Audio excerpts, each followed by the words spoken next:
I went to an all-girl Catholic university, and he was a young adjunct professor that every one of my classmates wanted.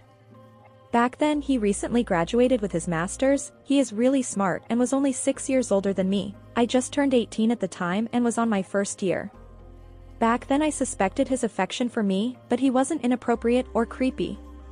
I was the first girl he asked questions in class. I was the first girl he called when we all raise our hands to ask questions. I was the girl he sent to carry his books. I was the girl that always get leniency on my grades even when I get the wrong answer. He wasn't a tenured professor or looking for a career in education. He was lecturing while he worked with his friend on an internet startup. We have had platonic conversations, and he knows most basic things about me, like where I was from, about my mother and my birthday. On my birthday he bought me a new iPhone. I thought it was a big deal back then because that was when the iPhone came out. It must have cost him a small fortune then. I remember running back to my apartment and showing it to my best friend, and she couldn't believe it. She promises not to tell anyone, and it was our secret. He spent 2 years in the school and gave me a huge birthday gift in all of those years. Me and my mom were close. She was like my best friend. I didn't know my dad, and I didn't have a stepdad back then. So when my mom came to visit me in college, I even told her about him. My mom saw his picture and thought he was age appropriate for me, only 6 years older than me. My mom liked him. His apartment wasn't far from mine, so on Saturdays, I could go to his house and visit him, and my mom wouldn't say anything. All that while I was expecting him to say something to me, but he didn't. I was close to 19 then. When I was in my second year in college, he came to visit me when my friend traveled to her parent house that semester, and he brought a lot of groceries and gave me money. That very day I called my mom. I said, "Guess who came to visit me today?" I didn't finish my statement when my mother said, "Jeffrey?" I asked, "How did you know?" She answered, "It was the only answer that came to mind. This professor has to marry you by all means, looking at the way he likes you." Right there, my mom said what I'd been thinking all along. It gave me the confidence to pursue and open up to him. After he stopped working as a professor, he still came to my school often, I remember. But it was when I was on my second year that he proposed to me, and I said, "I've loved you for a very long time and I'm happy you finally said it, but please let's wait till I graduate from college." He wasn't pushy. He promises to wait for me to be ready. On weekends I will stay at his apartment. Sometimes I spent the weekend with him and sometimes I spent just a day. He didn't touch me. He treated me like a sacred garden. He needed special grace to tread on the grounds of such a garden. I was with him until I wrote my second year final exams. I thought something will happen. Actually, I asked for it. I said, "I'm 20 years old now. I'm old enough. All my friends did it long before they graduated high school. Why are you not doing anything to me?" He said, "I'm scared I will hurt you. You haven't done it before and that makes it difficult." Not long after he moved to the other side of town to be closer to his business, and we didn't see each other as often as we would have liked. On my third year in college, he was still with me. He came to visit one day, and he looked at me like he had never done before. He said, "You're such a beautiful woman. You are all grown up." I responded, "I've been beautiful since, but you've refused to see it." That day he got a hotel closer to our school. We spent the day there, and that was when he broke me. It was difficult. He wanted to stop, but I urged him on. He did it and it was successful. He asked me, "How do you feel now?" I answered, "It felt good." He came by often. He brought gifts and brought me money. I told my mom each time he visited. My mom took his number from me and called him often to say thank you. One day my mom asked me, "Be honest, hasn't he proposed to you yet?" I answered, "He has." She asked, "So what did you tell him?" I answered, "I told him I'm thinking about it." My mom screamed, "Fool. You're thinking about what again? Don't be silly. Tell him you like him too." I said in my head, "We've even eaten the meat and you're there crying over the bones." "Don't worry, I've handled him." I was in my fourth year in college when Jeffrey got married. I got shattered. I cried for weeks. I couldn't see how I was going to live without him.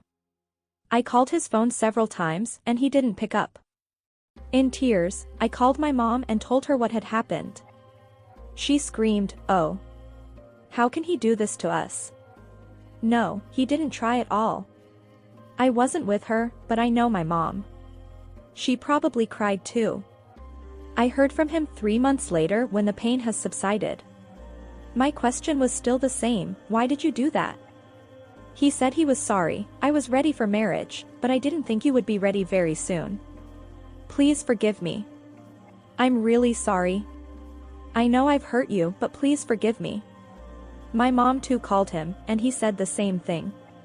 He said, it doesn't mean I'm leaving her behind. Whatever she needs, she can tell me. I will be there for her. So, we kept the conversation open and alive between us. He came to see me in school, and we went to that same hotel where he broke me. It happened again. I remember telling him, I trusted you were going to be the only man I would ever know, but look at us. He apologized, but we kept dating. That one, my mom wasn't aware. Immediately after I graduated, I got married to Patrick, a man I met on my first job. I married him to fill the hole Jeffrey left within me. I wanted to get rid of Jeffrey because I knew what I was doing with him was wrong. He also didn't know about my marriage until I sent him my wedding pictures. He said, tit for tat, right? I answered, I just had to do it. He said, that means the end of the road for us, right? I answered, it might be. We never spoke again though we had each other's contact. A year after marriage my husband lost his job. I was pregnant when that issue came. We were hoping things will change soon for him to get another job. I gave birth, celebrated the girl's 3rd birthday, but my husband was still unemployed. I saw his efforts, so I didn't blame him. I got pregnant again. I was 2 months pregnant when he got a job outside town. I remember the happiness we felt. He left and came to visit us only on weekends. I gave birth to a boy. Before the boy would celebrate his 1st birthday, my husband was laid off. He came back home and started looking for another opportunity. My boy was 2 years old when I got pregnant again. I remember telling him, pregnancy usually brings you luck. Let's hope this one does the same thing for you. I gave birth to a boy, and he was still in the house without a job. I was suffering. Everything was on me, rent, food, school fees, utilities. Just name them and I was paying them with my meager salary at a real estate company I work at. My 3rd child was 1 year old when he told me, it looks like I've become a burden on you. I will go home and live with my parents and continue looking for a job.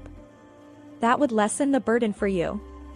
I've been living alone since, but the suffering hasn't stopped. I've tried looking for other opportunities, but because of the kids, I can't do so much. They always come between me and what I can do. One day I looked into the mirror and said, I'm still beautiful. If I give myself away to men, I can get money from them. In my place of work, I meet a lot of customers, so many men had come my way, but immediately I saw their intention. I wrote them off, but this time, I was ready to engage them. I started dressing to kill. I wore my makeup again. My work outfit was remodeled to call for attention. I started drawing eyes, but you know what, each time I got closer, my conscience would bite me, and I would stop. I've gone as close as being in someone else's bed, but fear gripped me, so I got up and ran away. Jeffrey is doing very well in life, he now has a thriving software business. I see him on my status on social media often, traveling places with his beautiful family. He's that guy who will post everything on his status, food, places, hotels, nice outdoor events, and more. One day I told myself, I've done it with him before, so it would be easier. Why don't I call him? I left him a WhatsApp message instead, Jeffrey, please call me, I need someone to talk to. He called and the first thing I said was, don't you need a side chick with 3 kids? He burst out laughing. I said, I'm serious, stop that. He said, you're still the same girl I once knew. I may have a need for you.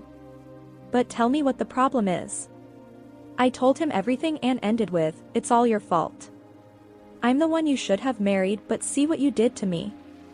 He asked me, how much is your salary? I answered, $2,500. He screamed, really? How do you do it? 3 kids living on this salary? Okay, no problem. Every month I will pay you $3,000, but you'll have to remind me else I will forget. I said, thank you so much, but what do I have to give to get that every month? He said, aren't you my girl? You don't have to worry. For the past 6 months, he sends me the money without fail. I haven't even seen him. My husband came home recently and read our messages. He's angry. He's accusing me of sleeping around just because he doesn't have a job. He has told everyone who will listen that I'm selling my body for money, all because he's unemployed. He has told his family. He called my parent to complain about it. My mom already knows the story, so she didn't say anything. My stepdad asked him, so what do you want her to do now? He responded, she should stop collecting that amount from that man.